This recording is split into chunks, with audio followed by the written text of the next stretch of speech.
That's opposite mute. Oh, that's so beautiful. Okay, I got it.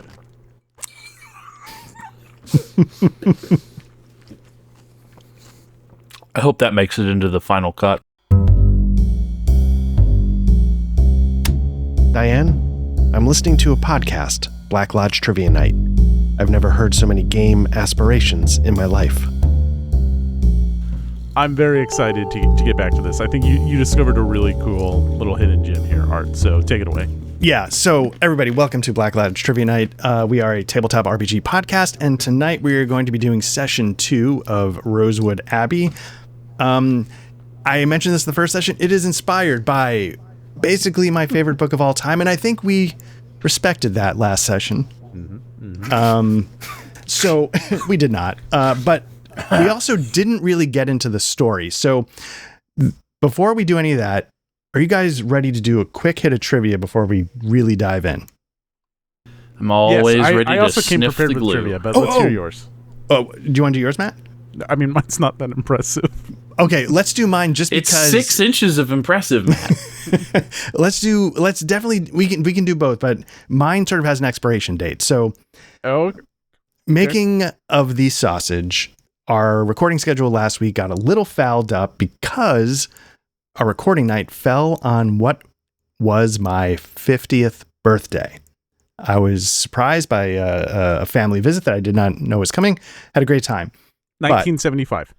Yes, born in 1975. You got the question. No. Got it. So, in honor of my 50th birthday, and the fact that I'm an old piece of shit is often a point of information on this podcast, here's the question. Beet juice is rumored to have 10 or 11 health benefits, none of which involve memory. No, they don't. Can you name as many as you want, but I'm shooting hopefully for 3. Yeah, I think one is digestive gut health. Yeah, it's got to be. One would be, I'll go with joint pain. The other would be they're a great source of iron. Like beet juice is a great source of iron. And probably other essential vitamins. Hopefully that's not like 9 of the 10 is the 9 vitamins in beets. Okay, so and your eyes. I'm gonna go gut, eyes, iron. What was the other one we had? Gut, that's your list, buddy. Oh, joints. And then I'm gonna say a good source of protein as well. Okay, Patrick, do you want to throw any out there? Are you just I'll have what she's having, or? I'm going to do... No. I'm going to do a little bit of both. I'm going to do gut, urinary tract. I bet it's like cranberry juice. If you get a UTI and you just go ham on some fucking beets, like, yeah, that UTI is gone, baby. I think if you eat too many beets, you risk kidney stones. Ooh. Real. I bet your dick falls off if you have too many beets. That's what I bet. Final answer. Lock it in. No. Yeah, dick health is inversely affected by the number of beets you eat. No, we're gonna go with. I like the iron. I like the gut health. I'm still going kidney function. They're gonna increase kidney function. Okay. Eyesight's good. I'll throw that in as a 4, and then we got to throw something wacky in. Vitamin C. I bet they have a ton of vitamin C in them. That's not wacky at all, but I would like to throw in one more, just based off Art's luscious golden. They're not golden. Poop brown. His follicle health is incredible. I'm gonna go hair health, even though Art doesn't actually drink beet juice. Let's hear him. Okay. So here's what we got. Why does this have an expiration date on it? Well, because I didn't want to do it like 7 weeks after my birthday. Got it. Because art has an expiration date. I don't have much time. That's what I was wondering. Right. Okay. So here's what the internet says, and again, like none of this is like absolutely. Here's what Dr. Oz says. Yeah, Dr. Oz, the only doctor I trust. And Dr. Phil. Dr. Phil, Dr. Oz, RFK Jr., he's an honorary doctor in my heart. which will soon be enlarged from the flu that he's anyway. Okay, that he's not getting vaccines for because we're a goddamn country of assholes and ignoramuses.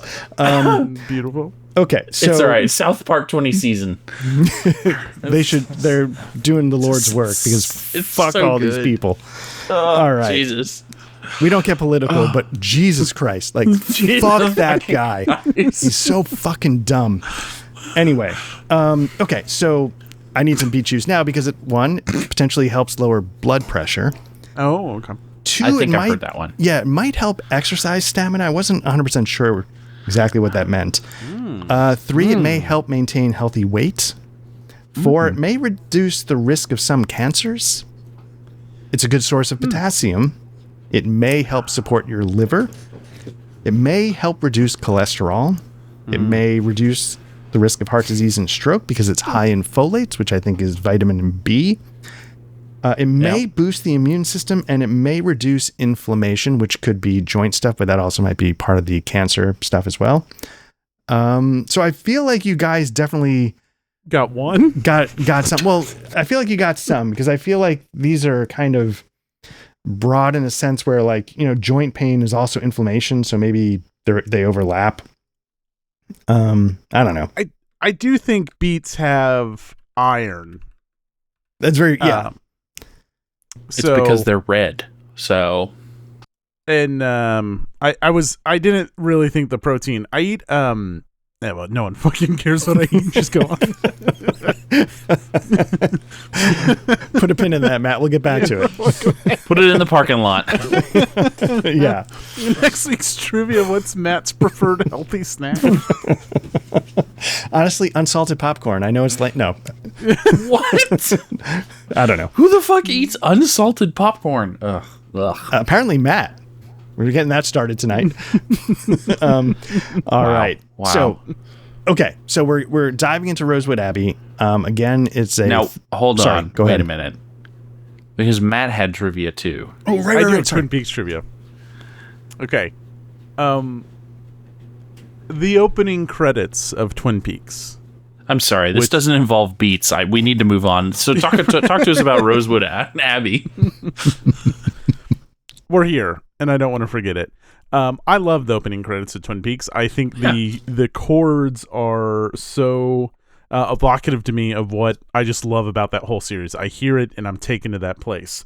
But the first image of the opening credits is what? Bow. Patrick, do you want to take the first crack? I mean, it's trees, isn't it? It's the forest. I mean, there is a tree branch, but there's something front and center. There's a hint. Is it an owl? Art?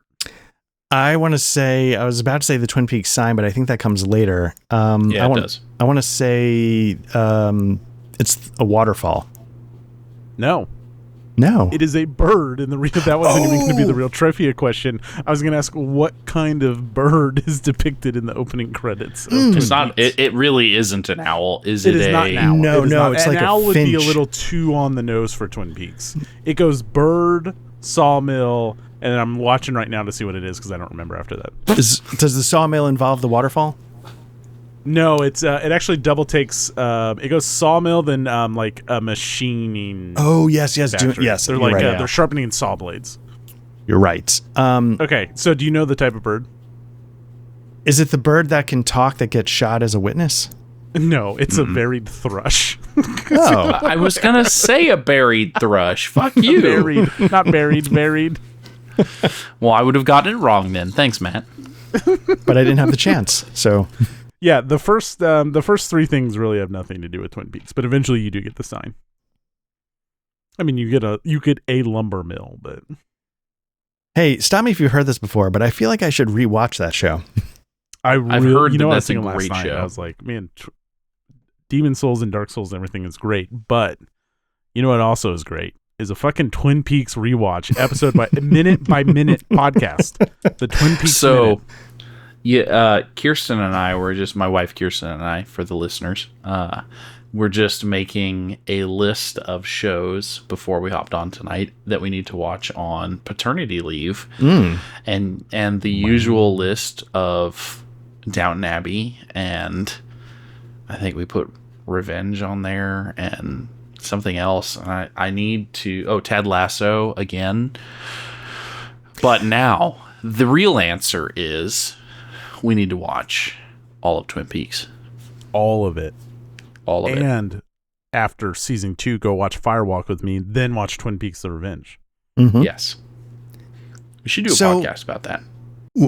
Somebody should start something. I think we should think about that and put a pin in that. Put it in the parking lot. Exactly. Twin Peaks Minute. Can our intro be Art recording a scandalous therapy tape to Dr. Jacoby at the start of every episode? I could. It'd be longer than the clip that we're examining, but yes, but well, that would be funny. So we're gonna get into it. We're gonna play some Rosewood Abbey tonight, and before I do a quick recap, I'm just gonna drop this and then just let it float away. I fucking hate Ted Lasso. So we're here with Rosewood Abbey, and so hold on. Hold on. For that one listener that left a nasty comment, the episode is starting at 19 minutes and 47 seconds. It actually won't be once it might be chopped up, but yeah, it's going to be a while. Okay. Rosewood Abbey, quick recap. Last time we made our characters, it was more of a session. Wait, you fucking hate Ted Lasso? Season 2, I didn't even bother with 3. It's garbage. I hated season 2 so much. Season 1 I really liked. 3 is much better. 3 is much better. Anyway, what are we playing? We're playing Rosewood Abbey. And so in the last Hello session, and welcome to in the last session, basically what you guys did was, after you made your characters, I had to ask you a question. Tell me something that gives you solace in the Abbey. Now, I don't know if you guys remember what you said. Patrick, you said there's a cracked window in the church that you like to sit near because the crack in the pane lets you see outside, and in recent days, see light bits of snowfall. Yep. Matt, as the gardener, actually genuinely takes pleasure in the garden. Like, he genuinely, loves his work. And worth adding that in the spring, under the tree, I make friends with a little varied thrush. There you go. All comes back to Twin Peaks. So then the setup of the story is we started at Vespers after the meal. The head of the Abbey, who is Father Fabiano Adamo Mora, he is he's the head of the Abbey. I think that's who I had as the head of the Abbey. And yes. He noticed that even though spring is still weeks away, a single rose has bloomed in the cemetery orchard.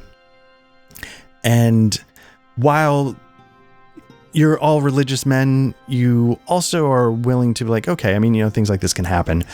But he has not been above using that to maybe get the villagers to be a little more generous with their weekly tithe. They're like, oh, look, this might be a potential miracle. Also visiting in the, so I'll bring out Father Fabiano, and then also visiting the Abbey, sort of heading back from a pilgrimage and needing some shelter, is Grimaldo Carboni, who is a traveling merchant, and his daughter Idra Fabia Carboni. So they're all together. They all come out and they watch, Father Fabiano talk about the rose and some of the villagers, and they all, genuflect and they do the thing. And then they all sort of break for the night. Then you do some sleep, and then you have your vigil at midnight. And after the vigil, you guys decided, maybe let's have a little sidebar. And while you were there, you talked about how recent, so the ancient is called the Vengeful Emperor.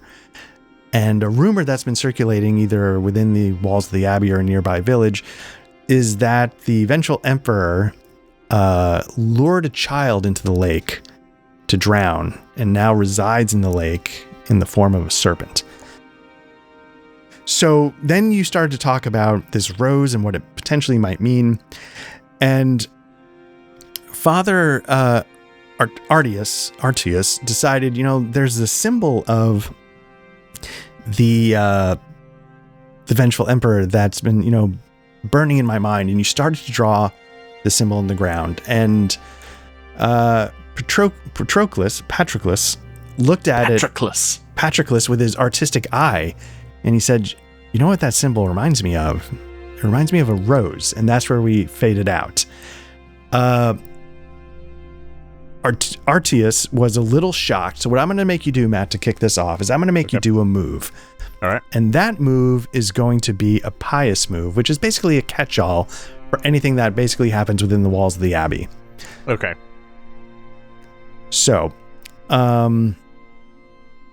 because, once Patroclus dropped the notion that like, hey, that looks like a rose, you were like taken aback. So I want you to use this pious move to basically like as a gut check. Sacrable. And so for your stat, I'm going to say use composure because you're trying to hold it together.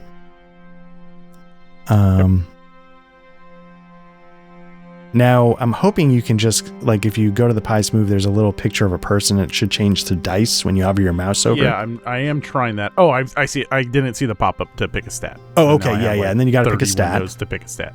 Composure. So that should be a 9. 7 is partial success. Great. Yeah. So the cantor tells you how your actions will leave you vulnerable. So you can back down or go through with it. If you go through with it, the cantor describes what it looks like. Okay, nice. So this puts you in the narrative control. If we're talking like big, like this is because I didn't have a full-blown success, like you have narrative control. Yes. And so what I'm going to dictate here, and just so you know, if you remember on your character sheets, you have Thorns of Virtue, Thorns of Sin. That's a type of move called Prick of the Thorn that you can use to, once you hear things, you can sort of up your success by 1 level if you choose to, and then burn one of those thorns, and then it triggers a whole bunch of stuff. But just remember that I will tell you some, like, we can decide what's going to happen, and then if you're like, nah, you can burn a thorn to avoid that. Okay. In some capacity. So what I'm going to say is this, you narrated like dropping your stick in shock and stuff like that. What I'm going to say is you sort of like in startled, you drop your stick and sort of back up a little bit, and you sort of step on the stick and crack it to a degree. My walking stick? Yeah. Oh. I think that's an outrage. I think you need to prick the thorn.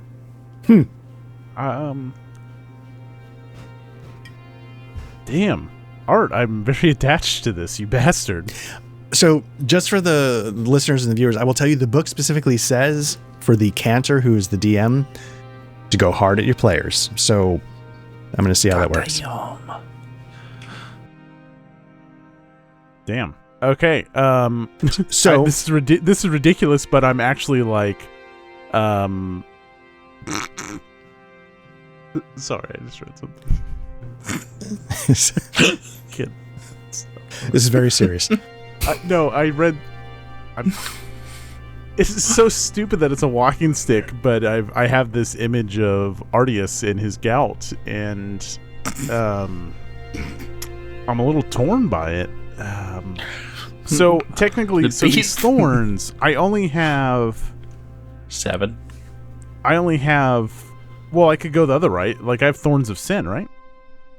So we have to decide. Like I think you're supposed to pick one or the other. And in my mind, because of the topic of the conversation, this feels more like a Thorn of the Sin.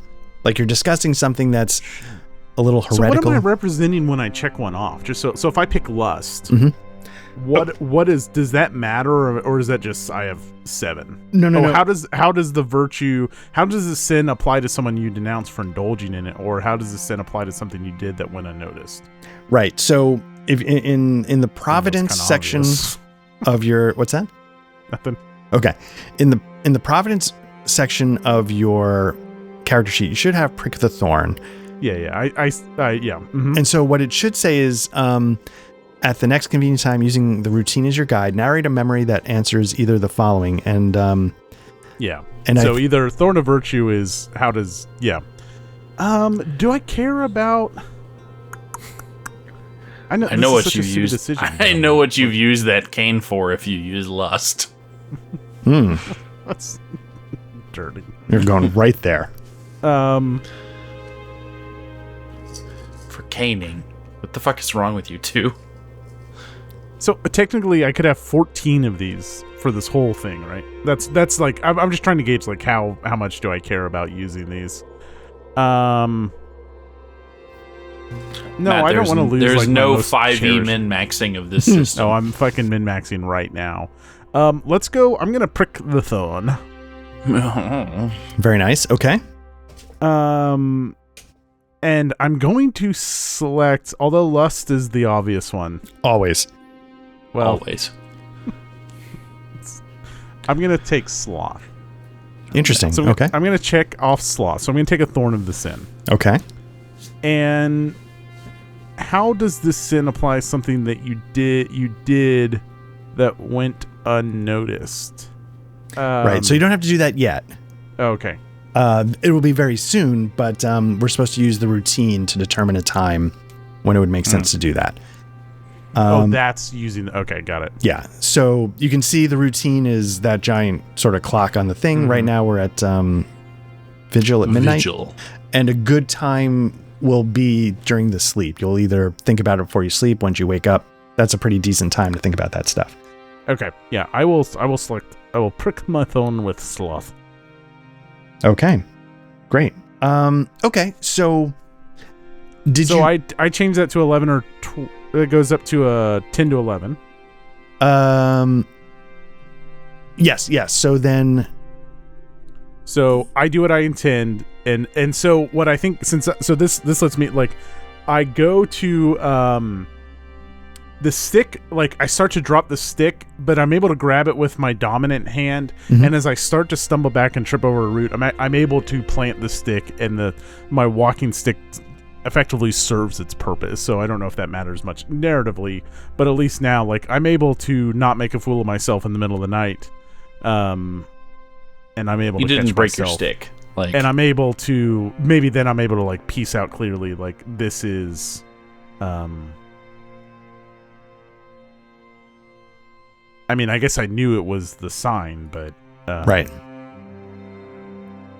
But maybe you didn't make the connection to the rose, and especially maybe you were a little blinded because you are the gardener. I know you're right. I don't know if the cemetery orchard is part of your purview as opposed to the Let's say it is. garden. Yeah, let's just say it's all one and the same. So,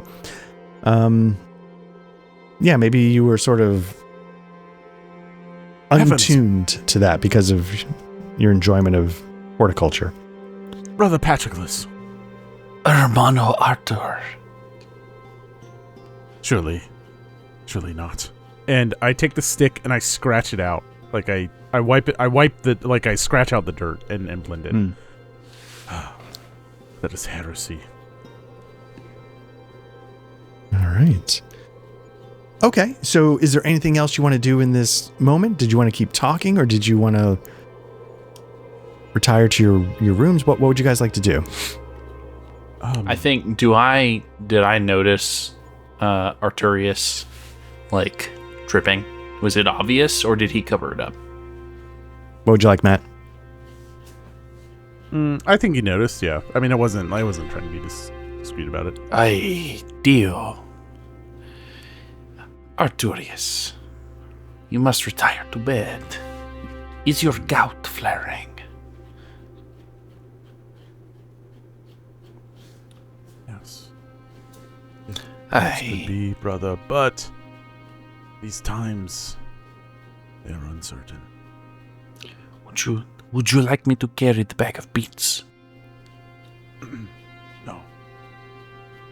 I am capable. Thank you. Fair enough. Fair dinkum. All right. Let's go to bed.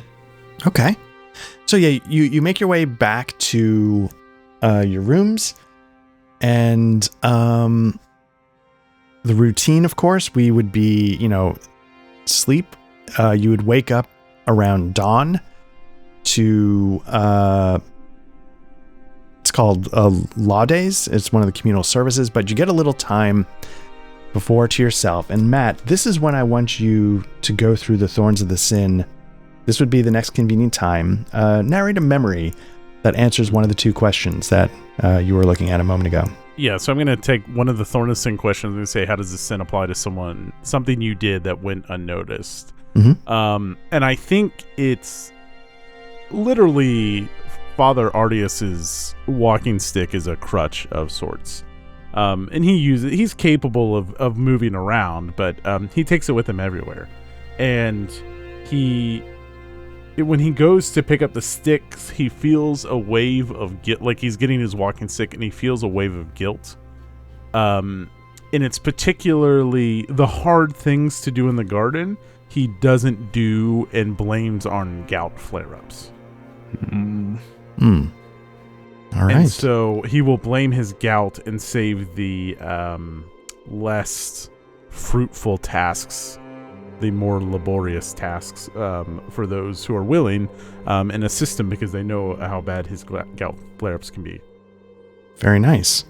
Very nice. Okay, so that's one step. So now the next step would be to mark a sinful rumor, which we sort of technically did out of order. So we'll just say, we've already sort of done that because you can only really have one rumor per session, but we really didn't do a session last time. So I'm counting this kind of as part of one session. Okay. So the next step is to designate another player to transcribe a sinful talk of the moment. Now, there is only one other player, and that player is Patrick. So a sinful talk of the moment is, let me just see, check if the rumor last marked on a rumor tracker is virtuous or sinful. Let me bring that up.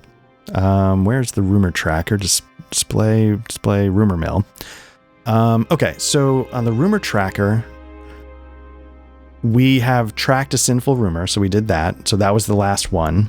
So now that we know that, check if the rumor last marked on the rumor tracker is a delusion, obsession, or delirium. So now what that means, for the folks that don't know, we're doing you're supposed to play 4 sessions. So you can have rumor trackers 1, 2, 3, 4, 5, 6, and each one is supposed to escalate sort of the pandemonium that's sweeping the populace as things start to get out of hand.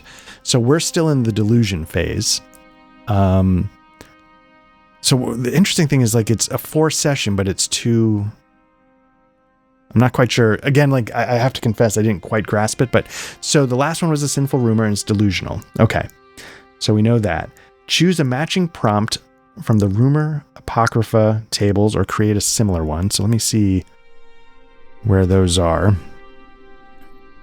Delusion. Okay, so I'm going to draw a result. Or did you guys put that in your macro bar, draw result 1 delusion, 2 obsession, 3? If not, I can do it. Last time we could not. Oh, yeah, okay. We did not. It wasn't there, so I think you need to. Okay, so I'll do that.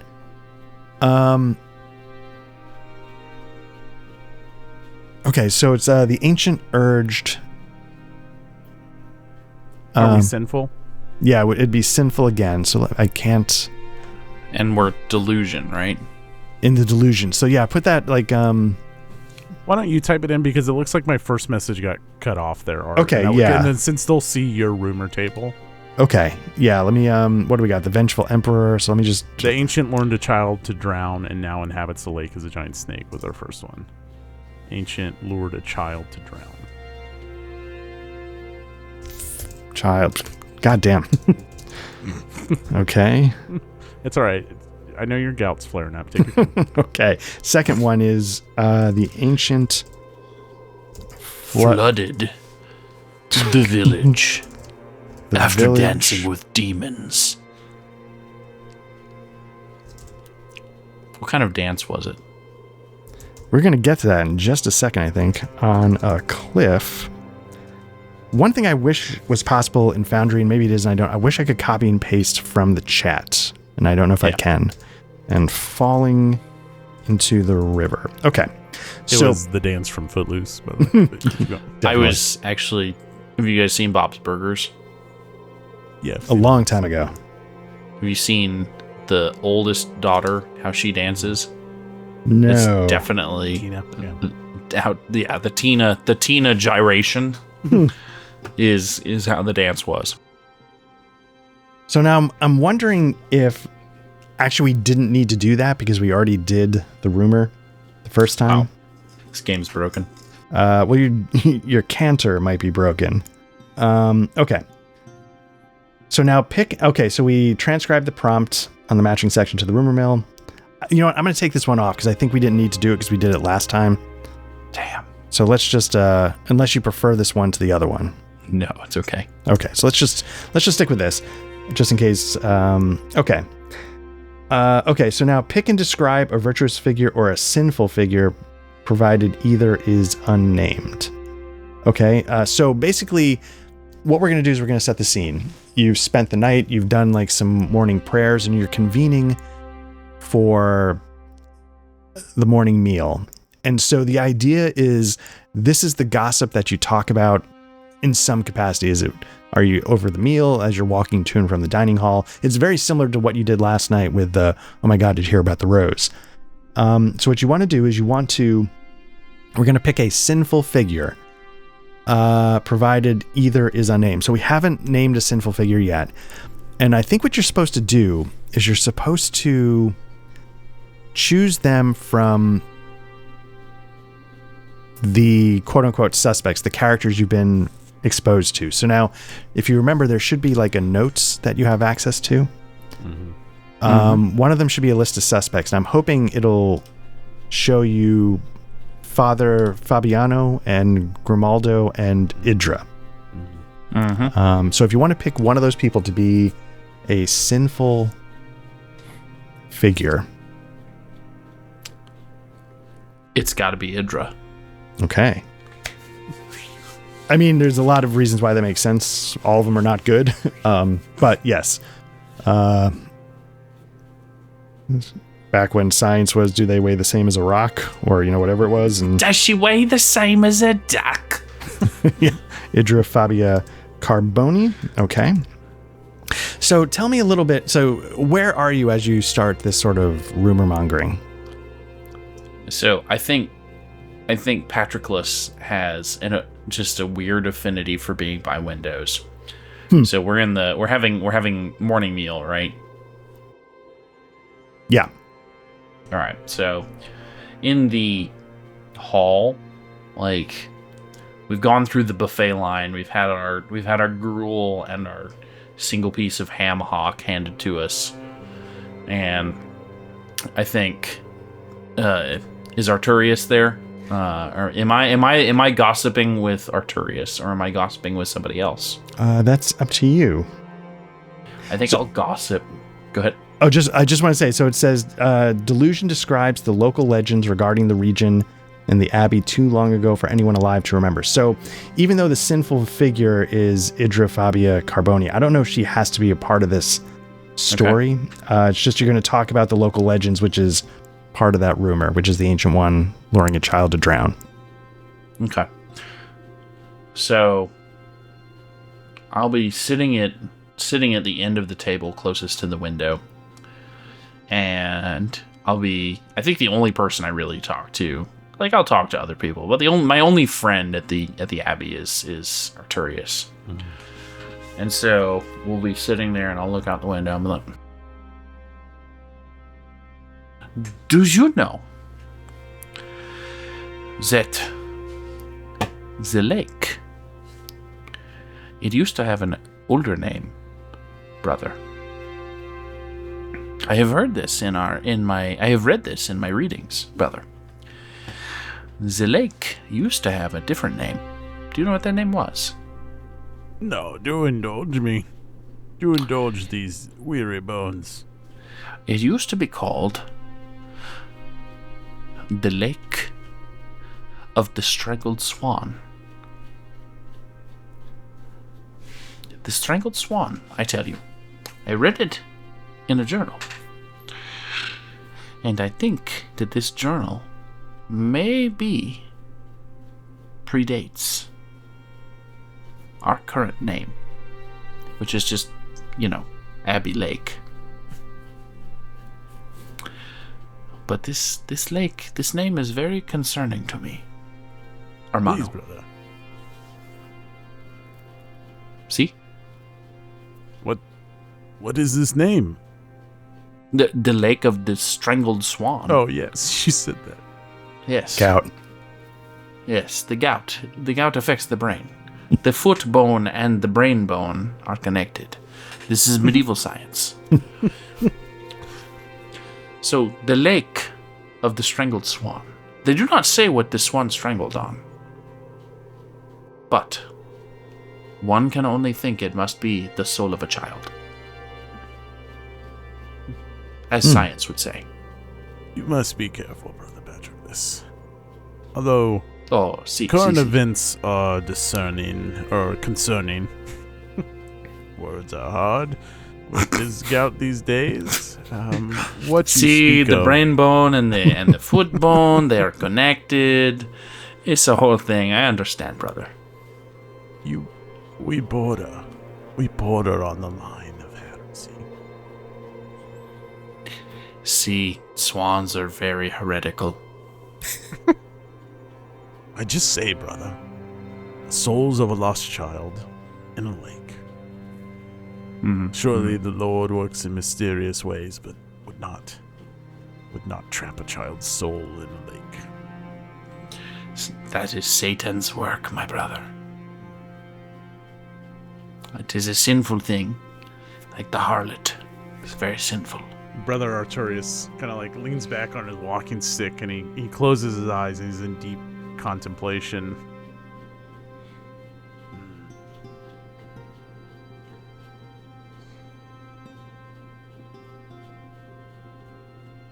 Did you fall asleep again, hermano?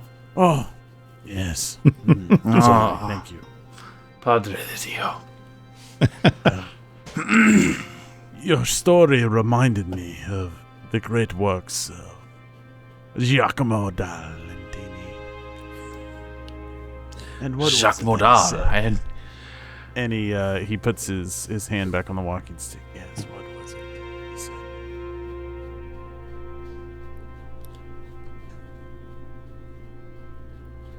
What did he say? Oh, who, brother? Who said what? What do you think of our visitors, Brother Patrick? Oh, the father and the daughter, they're quite nice. I think the daughter, she is not non-material, I tell you that, my brother. You heathen. Padre. Yeah. I I must confess that it is refreshing, and I feel a warmth in my body to have new life here in these cold, dark chambers. And he looks up at the gap that he knows that Patroclus obsesses over. Yeah. Yeah. See, the last initiate we had was Brother Matthias, and he only lasted a fortnight. And Brother Matthias, he had the weird obsession with the octopus. See?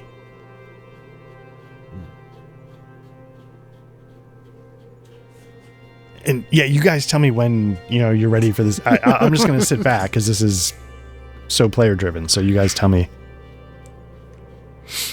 Well, your story about your story. I don't know why I'm picking up on the accent, because your story about the lake is interesting.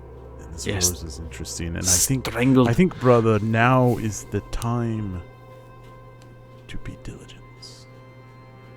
Oh, see, puppy. We must be diligent. We must be diligent in the Lord's work, even if it means questioning the things presented before. This is most peculiar, I agree, but we cannot trust these works. We can trust the works of God. We can trust the word of God. But yet remain diligent here in the Abbey. And he like taps his... You don't have the journal out, do you? No. Yeah, so I'll just tap your leg. These things, they predate us. They predate me in my old, decrepit age. These rumors with the lake, it's just something that is passed along these abbey walls to make sure that we walk in the path of the Lord. See, but isn't the cemetery too, my brother? It is most peculiar, yes.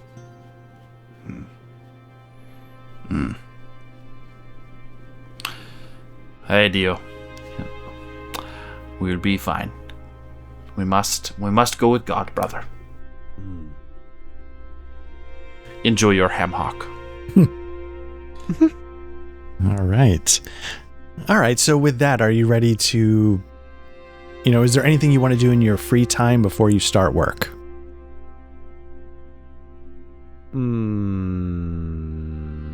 No, not yet. I don't think so. I mean, this is all like interesting, but I don't think it's anything that it's just like, this is rumors or, I don't. Not for Articus.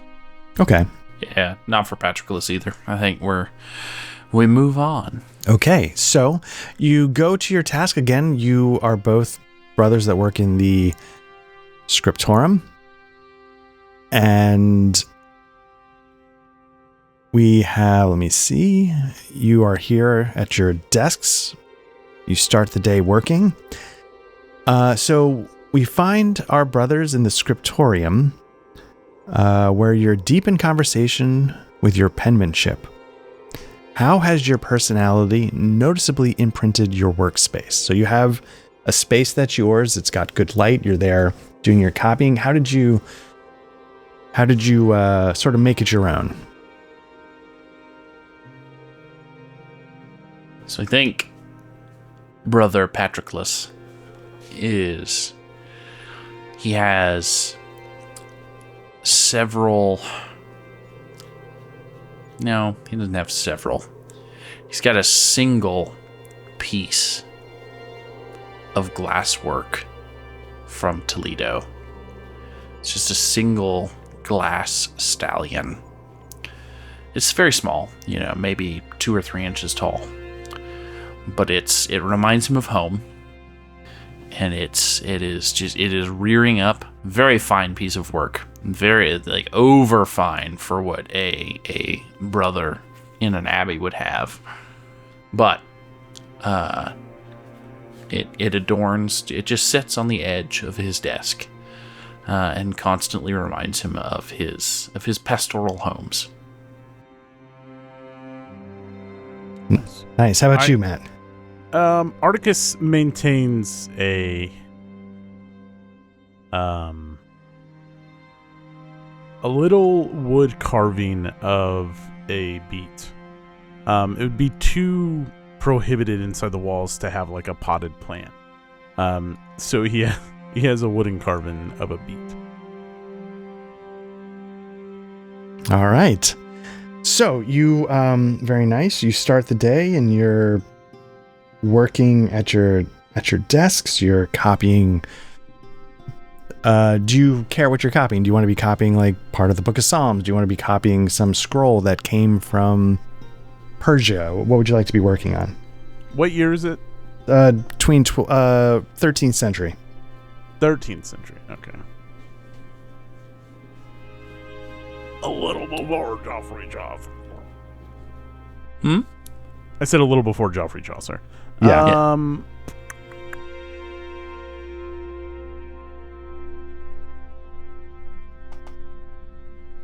I'm working on transcribing some Giacomo de Lentini, who's credited with inventing the sonnet. And unless we need to be Patroclus, doing like biblical scriptures. Then No. Rosewood Abbey has an impressive library that has religious texts, but it also has some not so religious. Yeah, then that's what I'm working on. This work by De Lentini. Nice. Patroclus is 15 names deep in some Old Testament lineage. You know, the son of Isaac who beget the son of Ishmael who beget the son of... Yeah, we're like 30 names deep in that right now. Nice. Very nice. All right. So you... sorry. Go ahead. No, I would just point out that De Lentini has a lot of poems about love and courtly love. And the presence of Idra may be influencing why he's chosen to not. He does enjoy the work, but I don't know. But he definitely enjoys the old-ass Idra. monk with gout. Art, what would you do in this situation? Yeah, Art, you got some young... Never mind. No, anyways. I don't want to go down that road. I think I'm just... Yeah, never mind. That's what I'm transcribing. But it is what he famously wrote about, so... maybe relevant, maybe not. We'll find out. All right. Okay, so you're putting in your first shift. You're approaching your break at noon, which is when you sort of get a little personal time. Some people go spend a little time praying, but as you're sort of standing up and starting your stretch, all of a sudden, Brother Guisi Robustelli. I'm sorry, Brother who? Greasy? How do you say that? Brother Greasy Bustello? No, I didn't say that. A Guisi? Giusi. He comes running in, and he looks a little... Oh, Brother Greasy! Perturbed. Sorry, I'm sorry. No, it's okay. And he walks up to you, and he's like, "Brothers, may I speak to you for a moment?" I see, hermano. Yeah. And he's like, "You obviously know about this rose that bloomed despite cold weather a couple days ago in the cemetery orchard. Obviously, spring is still several weeks away. This early blooming, has inspired many." And he sort of looks and rolls his eyes, including, Father Fabiano. And he doesn't really approve of anything that's been going on with the rose. So he... And you can tell, like, he doesn't like the pride that Father Fabiano showed in the rose. Yes. So he comes up to you, and he says, "Early this morning, after Laude's brother Wendelin Drehir," let me bring him up just so you can see what he looks like. He is sometimes called the Smiling Abbot. But he said, after Laude's brother Wendelin, who is the official gardener for the abbey, discovered that the early rose was gone. Now, honestly, Brother Guisi sort of looks at it and he's like, yeah, the rose is gone, but Father Fabiano is very upset. Very upset. Brother Guisi, I was worried. I thought you were going to tell me that Brother Gwendolyn lost his smile. That is most interesting. I feel it only appropriate that I confess to you. In your confidence, of course. Sorry. I the last part, I didn't catch. Say that again. I would like to confess to you in your confidence, sir. Oh, yes. And he says, of course, should we find a quiet corner? Do you want to go find like the confessional chambers? No, this will only take a moment. Okay. Last night, after midnight vigil, you know how my gout gets, yes, and the beet stores are running low, and I have not pressed fresh beet juice for several weeks now. A brisk midnight walk through the garden will often ease my aches before I retire for the evening. And I must confess that I invited Brother Patroclus. Brother Patroclus! Brother Patroclus! Here?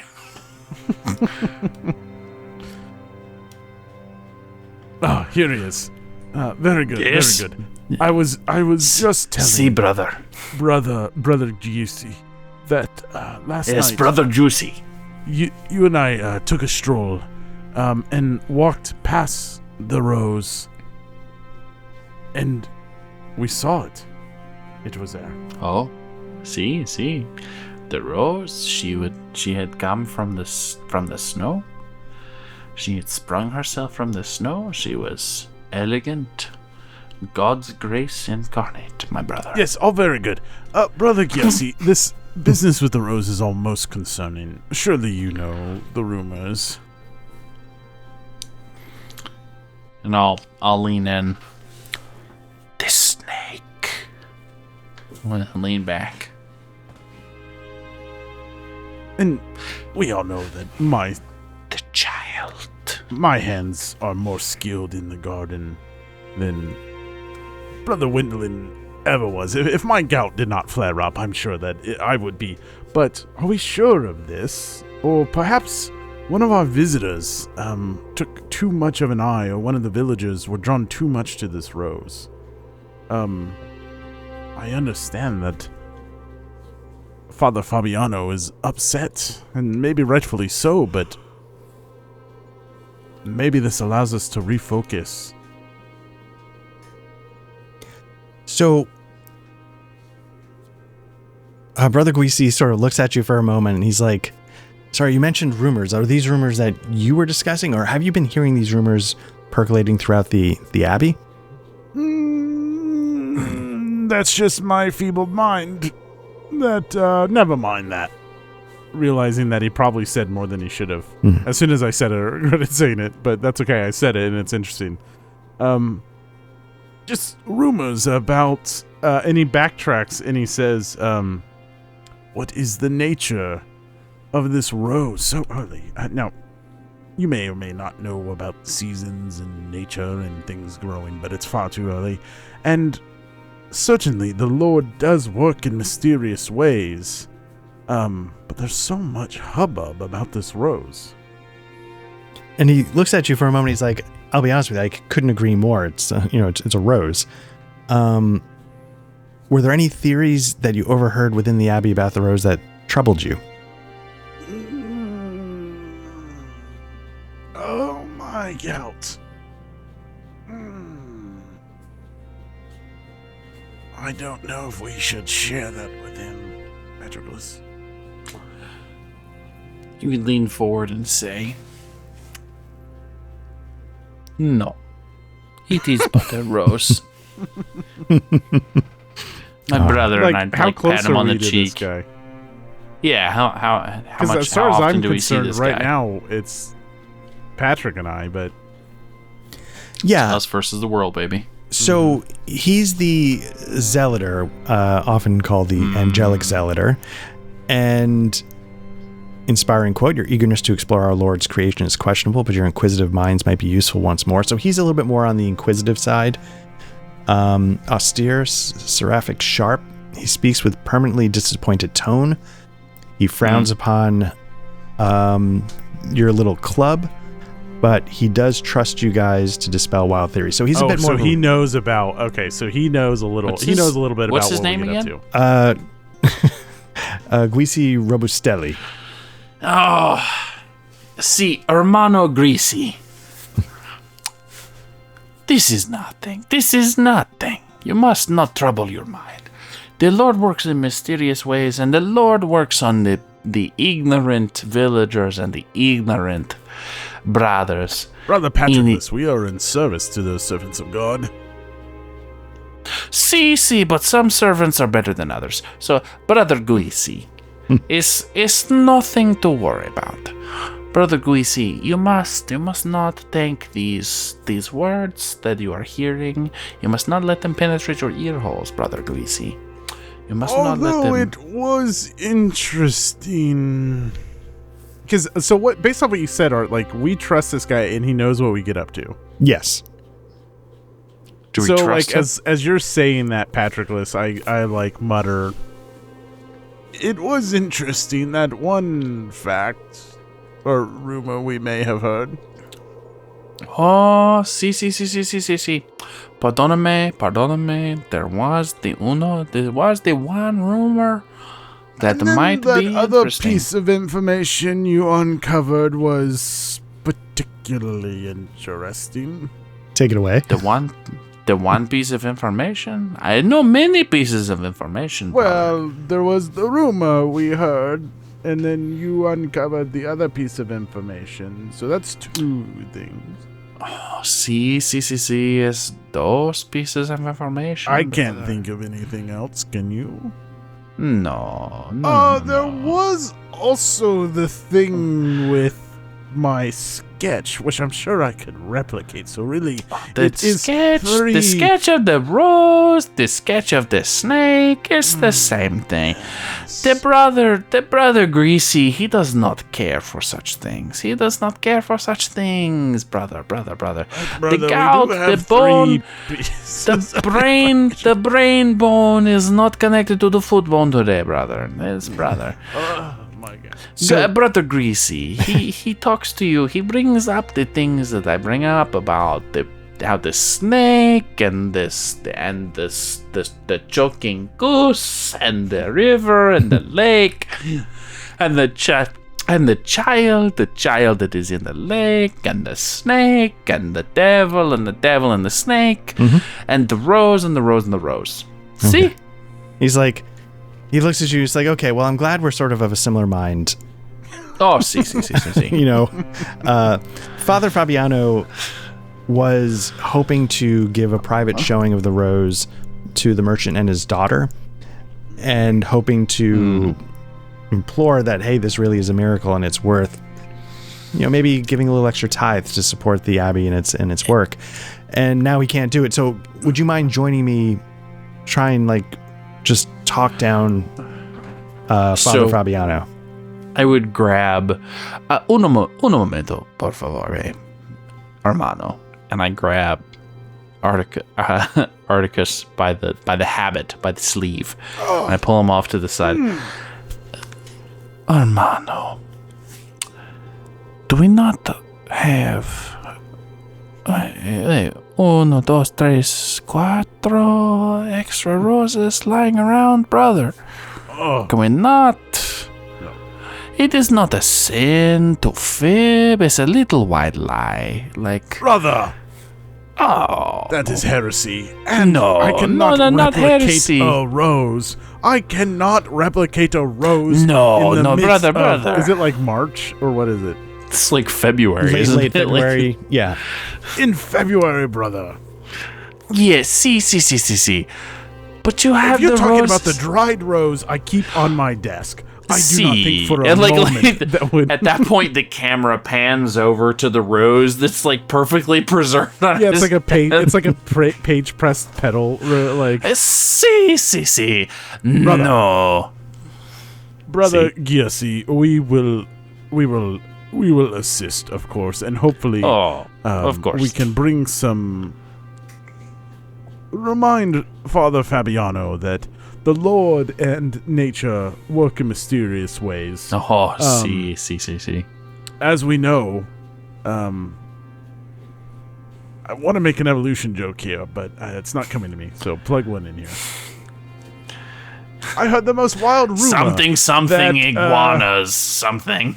The first dog was invented when a giraffe and a turkey. I think I remember that passage in the Old Testament. I've been working on a lot of Old Testament lately. I think I remember the passage about the giraffe and the crocodile, and the fornication of the crocodile, who beget the fornication of the giraffe, who beget Isaac, who beget Ishmael, who beget... Oh, perdóname. Yeah, We'll be here all day. I recall the works of Giacomo da Lentini. I'm so constrained by love. Never lets me go. So, Matt, Does that count as you're singing the praises of a poet or a philosopher? I hope so. That's the reason why I keep bringing it up. Yeah. Check in XP. Oh, good. Mark XP Thank when God. you answer a marked end of session question. So the problem is I'm not going to remember because we're not playing this in one. So mark it. yeah, so go ahead and mark it. And then Brother Guisi's like, this is all wonderful. Please just follow me. And he starts walking. See. And Arturius, you can tell like he's not giving you the courtesy of waiting. He's just walking at his brisk pace, and he's expecting both of you to keep up. Brother Grisi, brother hermano Grisi, un momento por favore. And he just keeps walking, and he heads out the door, and you... Art's like, Fucking nope. cunt. Don't care what you have to say. We're pushing this in. So you get to the cloisters, and you're cutting through... Hey, real talk, I've been to this cloister. I've been to that courtyard. It's nice. It's a famous one, right? Yeah, it's really nice. So this is a real location, one of the places I pulled. So you're making your way from the scriptorium to the cemetery orchard, and as you're walking through, again, Brother Guisi, he's not waiting. He's multiple steps ahead, and as you are walking down, like say this passage, over on the other side, through like the arches. Scandalous. Yeah, what you see is I like where this is going. a fellow brother. He's clearly staring into the void in front of him. You don't really know what he's looking at. And he just kind of goes, and loud enough to hear because it's sort of everybody's in their respective places and it echoes off the stone walls. Mm-hmm. Even though it's not much more than a whisper, you can pick it up reverberating. And he says, she used to hate roses. Do we know the brother? That's up to you. Oh, You're probably going to know him to some degree, but... Yeah, it's brother. It's Brother Matthias. Ah, yes, brother Matthias. Yes, see. Oh my God. Brother Giassi, please, if you just, I'll meet you there momentarily. Brother Patroclus, if you please assist me, we will. And so I'd like to use my gout delay tactic to then go over and approach Brother Matthias. Yeah, and this is a gambit that the two of us, because we're our only friends each, this is a gambit that we know well. So I'm like, oh, brother Grisi brother, tu un momento, por favore, please, por favore. The gout, she is a cruel mistress. Just un momento, por favore. Okay. So, Brother Matthias sort of sees you approaching, and he realizes that, he sort of snaps to, and so when you say your gouty delay as a... Is that something specific, like a move that you're referring to, or just a general gouty delay? Does everybody in the Abbey know that you do this? Move. If we want to make it some kind of move, I'm okay. I'm absolutely okay with it. So, but it's like I cast gouty delay is what I was going for. So let's figure something out here. Okay. First of all, since we're sort of starting the session, what I'm going to do is I'm going to have Brother Matthias. He sort of looks at you and snaps to, and he realizes you've heard him. And he sort of is very discombobulated. And he says, I'm sorry, brothers. And he spins and walks away. But as he does so, he drops something. So, Matt, your friar move is St. Joshua the Attendant. At the start of a session, a stranger presses something. So this is what that is. Matthias isn't going to press it into your hand, but he's going to drop something as he turns to leave, and he doesn't realize he's dropped it. I as it drops, I really quickly snap my walking stick over it and brush it under my robes. Nice, very nice. Okay, so the second part of this is the cantor tells you what it is. It's a clue about the ancient rather than any particular mystery. However, you can assign it to an active mystery whenever you wish. So one of the things we haven't talked about, because it's more important if we were playing this literally, but this is a 6-clue difficulty mystery. So once you hit half of those clues you're allowed to attempt to solve. So if you hit 3 clues, you're allowed to say, I'm going to try and solve this.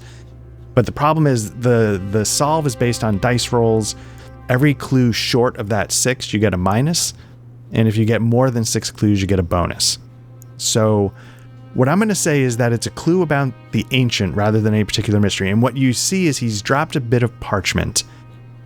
And it's got sort of in very faded ink that you can't tell if it's like actual ink or if it was maybe written in blood.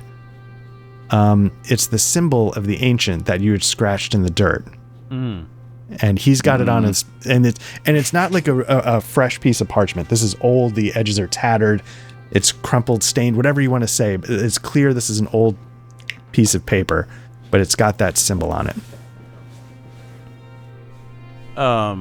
Well, I think I would go ahead and I'd like to buy a vow and assign this to a mystery. Okay, so you've gotten the first clue out of 6.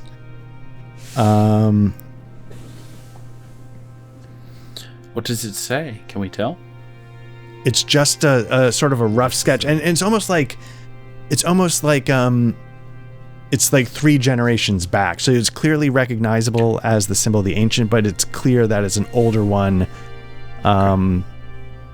That's not exactly what you drew the night before. It's definitely it's an older code, sir, but it checks out, so to speak. So he had the sketch of the ancient, and he also referenced the female, and he referenced a rose. Yeah, and it was she used to hate roses. She used to hate roses. She used to hate roses. Has this merchant visited our abbey before? You don't believe so. He was on his way back from a pilgrimage. Has Idra visited our? No. That I would remember. Are there any other females? I was about to say, is she the only woman in the abbey right now? No. So the way the abbey works is that there's women from the village that come in. They do different things. Maybe some do work around the abbey. Some might help with like cooking or cleaning. So the abbey sort of helps out the villagers, and yeah, they bring people in and out. So there's probably other women about. Most concerning, brother. I think for now we should keep this under wraps and perhaps pay Brother Matthias a visit. I don't know how much longer I can delay with my gout. See, for every door closed, the Lord opens 6 windows. See. The Lord works in mysterious ways, brother. See. And at this point, you hear, and you see Brother Guisi. He's finally turned around because he was so many steps ahead. And why are we on this side? Oh, Brother Guisi, you know that the brain bone and the foot bone, they are connected, brother. This is a problem when the gout that flares up his brain, the humors, they just... I knew I left my beats somewhere. He is late for his leeching. We need to work on his leeching later. I apologize, Brother Guisi. Brother Greasy brother, I apologize. We take care of this later. Come, Brother Articus, brother. Please you must me. not. And he holds up his bag of I pick you up and carry you like fireman style. It's Art's dream. Actually, it's not fireman. I just like baby carry you. Like, see the gout. You see, she takes. She's the cruel mistress. I must carry the brother some places. I'm telling you, it's Kevin Costner in The Bodyguard or nothing. And so okay. So Brother Guisi's like, Padre's waiting. Padre, let's please. I know it's the gout, but please. The Lord works in mysterious ways. The Lord's children are never late. They are never early. They arrive precisely when they intend to, my brother. All right. And I plan on arriving in at least 35 minutes after siesta. All right. So, eventually you make your way to... Is this the garden? 30. This is... we'll call this the cemetery orchard. In real life, this is the cemetery behind, I think, the Rock of Cashel in Ireland. And so you get there, and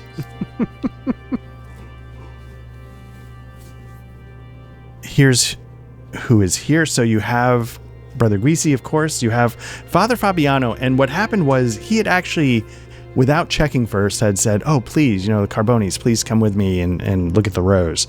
And then he gets there and he ends up looking a fool in front of them. And he's like, so he's completely flustered. And so part of this game is you're supposed to paint the scene. And so I'm supposed to ask you guys, a player, to help fill in, ask the players to fill in some of the setting. It says, what here shows that winter isn't over? Or what distinguishes this place from the Herbolarius, the vegetable garden, and the cloister garden? What makes this unique? Or what lets you know that winter's not quite done? First, the snow on the ground is pretty indicative of the fact that winter is not done. And so I think everything's like, the tombstones are snowfallen. And what's interesting about this is we have a fucking garden here. But the nutrients provided from our dear deceased brothers are responsible for our prize-winning pumpkins. And at that point, Brother Patroclus leans over to... I'm standing next to Idra at this point. He says, you see, brother Arturius II, he was quite plump. And you see that the flowers grow very nicely. The lichen grows very nicely on Arturius II's grave. You see, it's because he was so fucking fat. And because he was so fat, there was more nutrients there. He a good guy. It's cold, but he dead. And there's also a wind coming. That's amazing, Patrick. I fucking love it. It's like just telling her, like, we plant extra vegetables. Arturius II. Yeah, over Arturius II, because he was a big guy, so we need to grow extra vegetables off of him. There's like a potato plant sitting. I think also the reason why we know winter's like still in effect is we're getting some like lake effect as well.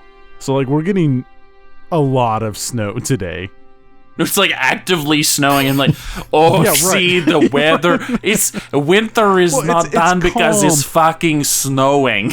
Yeah, like I mean, obviously we don't have weather fucking forecasting, but like we can see the that Farmer's Almanac really said it was supposed to be. Farmer's Almanac said it was supposed to be 10 degrees warmer right now. Sorry. All right. Okay. So, but it is kind of like a pleasant, like, we can see a storm as it. I actually don't know how lake effect works. I just know it adds a lot of snow, but we see it coming. Okay. So you're saying you see off in the distance, like, obvious ominous snow clouds rolling in. Yes. This weather, what was the delay? We are happy to be of assistance, but you must understand, when a cold sets in like this, I feel it in all the way from my foot bone to my brain bone. And Art, what was the second question you asked? Or what distinguishes this place from the Herbolarius, the vegetable garden, and the cloister garden? What makes this particular garden unique from the others? I'm sorry. Grab the shoulder of Arturius and I say in the straightest tone I can say, just see, this garden is different because this is where we bury the dead bodies. All right. That is what separates this garden from the garden where the food doesn't taste like awful. Right. This garden, the food tastes a little funky. Right. All right. Okay, so we've got a storm rolling in. The food that comes from here is maybe not quite as good as a regular garden. And you see Father Fabiano just beet red pacing back and forth. And you beet red? What's that? Beet red. Yes, I said what I said. Beet red. Yeah, no, that was. And Arden said the secret word of the evening. And he will now be slimed. Exactly. And you see, like, Grimaldo Carboni, he's sort of like, he's actually a little nervous. Like, a man of the cloth in front of him is quite distressed. And he's always been, fairly religious. So he's not sure what to do. Like, he doesn't and he's getting a little nervous that a priest is getting so upset. But also his daughter sort of is kind of just staring like at some of the gravestones. She just seems kind of bored out of her mind. Oh, so at this point, Patroclus goes up and he like embraces Carbonari and he says, "Oh, Signor Carbonara, you must forgive the father. The father is under a lot of stress right now. You understand, the rose, it meant a lot to him. The rose is very important to this village and these people. We're going to talk to Padre de Dio, and we're going to send you, my two friends, the Carbonaras, with Greasy. So we have Greasy Carbonara. We're going to send you guys back to the monastery, and we are going to talk to the Padre. Okay?" Okay. Well, while he's giving that speech, can I like look around? And I don't know the mechanics of, but I would like to, while Patroclus is giving this performance of very good at distraction. Yeah. Calming down Carboni, and I'm sure that Robustelli is like listening in and like nodding, like, yes, it's just I would like to do a little meddling monking, please, if I could, unless that needs to be like a specific time. You can only meddling monk when. No, actually, that's exactly what you should be. You should be pulling that one out whenever you want. But in this particular case, you don't need to, because the way the story works is that if the rumor tracker has a mark or more, which it does, you notice there's a hollowed tree off to the side. And carved into that sickly hollowed tree, again, is that symbol of the ancient. And we'll fade to black. Oh. Are you ready to murder us? Are you, as long as you're having fun, it's whatever you want to do. Are you having fun? Yeah. So I will say, like, I think the intention is that this is like a very quick system. I was about to say, this is going to take 7 sessions at this rate. Yeah, weren't you worried we were going to finish tonight? Yeah, that's the thing. I was like, yeah, like we could speed this along if I need to, or I can make, I could, fill the time if need be. But yeah, I feel like we do an excellent job of filling the time. Yes, yeah, and I feel like. But I love talking in character. It's something I think that, and I do want you to finish your thought. I think it's something that a lot of actual plays like don't get right, and I understand everyone has their own personal preference, but they just like go through the motions. In this game would be it wouldn't be dog shit. It's actually pretty interesting, but it's just like, oh, you're in the garden and here's the scene. Okay, I want a meddling monk move, and here's how I'm gonna do it. I know what Patrick and I are doing is silly, but it's fun to us. But like these characters are now like alive in my mind, and like that to me. But I still also want to make sure like this is your game. And I want to make sure that we're not absolutely ruining it. I'm so sorry, Umberto. No, not at all. No, because I think what I try and do is I'm never going to specifically say like, guys, can you fucking move it along? But I believe based on what I read in the description that Brother Guisi would. No, I think. Oh, that was right. That's how that was the right move things along, and like that never felt like that was art moving it along. No, the reason I bring this up is because like I just want to make sure you're okay with our bullshit. Oh yeah, always, yeah. And to your point, I think what you're doing with this, I think to me that's having never run it before. In my mind, that's the spirit of PBTA. Is that like it's all about you guys, and That's true. Just live in the character, and we're just playing the characters. Like, it's as long as art is having fun and not over us. I mean, art may be over us, but as long as the characters are doing what the characters need to do, and the story is moving along at a snail's pace, life is good. right? So Yeah, or I just want to say you're prohibited from logging off, going to your wife, and like those fucking guys. Yeah. Because we're literally giving you an out. Like you cannot bitch about this ever. I mean, you can, but if we find obviously- out, yeah, it's going to obviously be you can. awful. When you have your Whisper of the Rose book club or whatever, the like secret society of Yeah. Italian murder Art's just mysteries. going to go lay in bed and just be, these fucking guys. Stop hitting myself. Stop hitting myself. Can't fucking stand them. Yeah.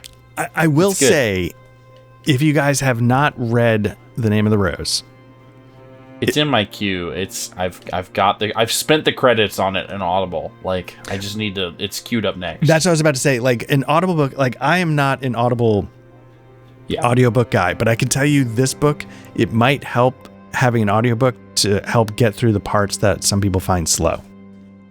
They're important to the story, but anyway, that's a digression. But what do you guys, you know what, we'll save some of these questions for the end. I'm kind of curious. I've never done anything like this before, so I'm kind of curious how it all sort of comes together in the end. So I'll save those questions for later. But yeah, no, You're doing fine. Just to throw that out there. What's it's that? Great. We're having fun. I said you're doing fine. We're having fun. Yeah, no, that, thank you. I appreciate it. I was nervous because I've never run PBTA, but I feel like I'm getting some of the hang of it. But no, there's something, it's the whole idea of playing to find out. So when it's all done and we have played to find out, I'm curious to check in with you guys then. So, the good news is you're right. We're playing to find out. The important thing for that is I have to want to play to find out. To shit on Scratcher. Yeah. No, please do. I could not give a fuck about whatever the answer to that shit was. Yeah. Like, Yeah. oh, we got rats and there's a forest. Okay. So I 100% think that it's whatever porn actress you have as Idra. It's definitely her fault. Whatever is happening is her fault. She's gonna have the rose somewhere. Like that's my. You know what I wonder, Patrick, is this is like PBTA. So I want to know if there's like did I burn filling in a clue? I don't even know that's a thing. But is there a solution, or is this like we shape the clues? Is there a right or wrong answer? It was Idra in the library with the candlestick, or it's like we as the players have crafted the story, so it is Idra, and here's the clues that we're presenting as. I feel like this one and Brindlewood Bay, like there's definitely an answer. Somebody's the bad guy. Somebody's gonna have the smoking gun in their pillowcase. Like Matthias. Art didn't it's introduce definitely it. fucking Matthias. The one that he didn't have a token for. I suspect him. he must be important. If it isn't Father Umberto, I'm gonna be upset. Like I'm trying to think. We used to watch a lot of fucking Murder, She Wrote, and that just feels like who it would be. It's like, oh, of course it's the guy who runs the Abbey. Yeah, like it's just way too attractive. She's so attractive that she's abundantly a red herring. Yeah. So, because that's like some Midsummer Murder shit, which is also a great classic. So fucking good. That show's great. I love Midsummer Murders. I just want to say this: like, I actively make a lot of effort to find tokens and artwork, and I license it. And more of the licensing stuff, and this is I'm sure I could go, and I feel bad about this, I could go hire artists, but I don't know what the turnaround would be, and it's all AI stuff. Right, it's all AI, and I'm just looking for like normal, like farm girl Italy, like 14th century. You can't find them. Not on Adobe. Like it's just gonna like I noticed that when like you let me use your Adobe shit, it's like all these female mages are horny female mages. Yeah, it's no matter what the person is, it's kind of horny. Like you just can't get normal people. Yeah. And that's why like I was so delighted actually when Patrick, when you busted out these tokens of all of us, because I was like, again, I know it's not Adobe, but I was just like, I'm sorry, hold on. Are you saying that Matt and I's characters aren't horny bait? Like, I'm upset now. You know what? I shouldn't judge. It's not my place to say. Just because you have they're not classically horny the way like the other three are. Even Even like the Father Fabiano's got a little Picard going on. He's like, Jesus, can't I just get like a normal guy? Little horny Picard. Yeah. My hood is down. Like, come on. It's casual Friday. It's fine. Yeah, you're teasing. All right. But okay, so it sounds like you guys are having a good time though. Yes, but also I seriously worry that you're gonna fucking like have a fucking corniary with fucking us doing this. So my worries are twofold. Or maybe it's the same worry. I don't want this to take so long that it jams up Cimbrum, and I don't want this to take so long that, like, because I would prioritize Cimbrum, and then this never gets wrapped. So that's the only reason why, in terms of speed, I care, because I don't want it jamming up the real rotation. This was meant to be a placeholder until we could get back on our feet. You can always just implement a wrap it up box, just like switch the music for us. You can, yeah. Like I saw one actual play, and I'm never going to remember and what they did is they took the difficulty of 6 and they made it a 4, and that's how they made it a 1 shot. Because that's the thing, I'm supposed to be like throwing clues at you as you go, and so you're supposed to get to that number, and the number of clues isn't necessarily important, always. So when we go to solve, do we solve based off a roll, or do we solve based off the clues we have collected? So as long as so I think the mechanics of the game are that, like, you sort of internalize the clues, the discussions we've had, like the ancient one, the rumors, and you sort of put together a narrative. And then I don't know if I'm supposed to like weigh what your narrative and say, yeah, that's like a +2, but it is, then there is a roll. There is a roll involved. That's why, like, that's what I was kind of curious about. This is, and the game very expressly says this is a play to find out game. So it's not trying to hide the fact that there isn't an express, like, answer to the mystery built into the mystery. We have to discover it as we go and put it together. So I don't think that's not meant to be a spoiler for a game. I don't know if you would have preferred not knowing that. No, I don't think it changes anything. I was just curious. Okay. Like, it'd be really bold to, like, yeah, there's a right or wrong answer, and they need to find these things out. But also, it's also bold to, like, you play, and then it's coming down to a die roll, which is also interesting. We'll just see it when it happens. Right, that's what I'm curious about. And I think part of my job is to have things build on things. So, you know, I'm supposed to try and tie the clue. So I might subconsciously be building a narrative as I present things, because there's like a list of clues. I'm going to choose what the clue is that you're going to see. I didn't get to choose the symbol on the tree trunk. That's in the story. But whatever the next clue is, I can pick from a list. And I chose the clue that Matthias kind of dropped. You know, that wasn't built into the story, obviously, because Matthias is a guy you made up. Are you saying that Patroclus, Matthias, and Artius are not the main characters? Well, in the sense that, like, the people solving the mystery are never really the main characters to the people committing the crimes. They might be the focus of the narrative, but, you know, the people usually committing the crimes are worried about other things and, you know, get pissed when Angela Lansbury shows up at, like, a nuisance. It's like, oh my God, this person again. I got to go bury or launder or, you know. But, yeah, so again, session 2 of Rosewood Abbey, and we'll pick this up again at some point. I don't know when exactly, but if you guys are cool continuing, I would love to. Yeah. Oh, yeah, this is great. Yeah, as long as you are also having fun with it, I'm having a blast with it. I can tell you, like, my bar for enjoying this kind of setting is really low. When I say, like, The Name of the Rose is my favorite book, I can't tell you how much I love that goddamn book.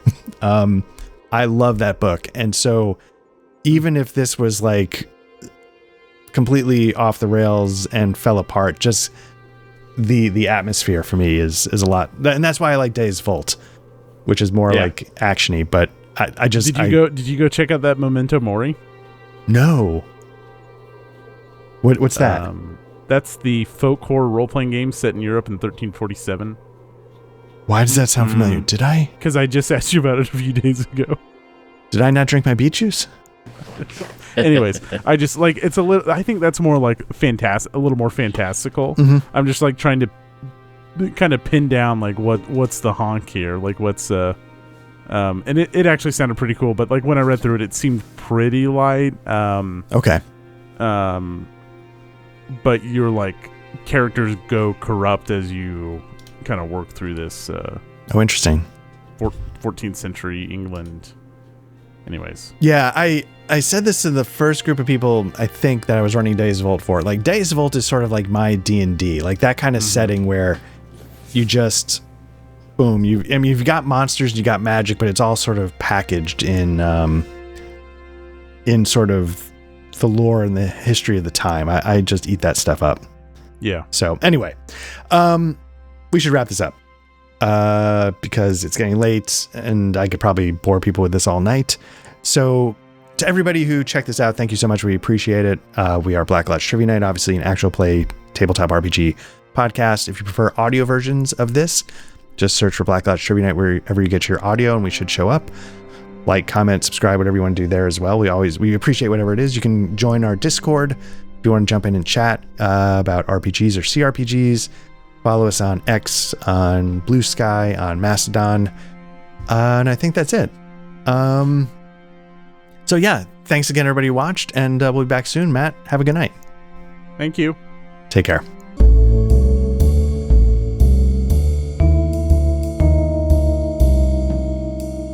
The in-session music was provided by Tabletop RPG Music and composed by Ian Fisher. You can find the Patreon at www.patreon.com/tabletop RPG music. That's all one word.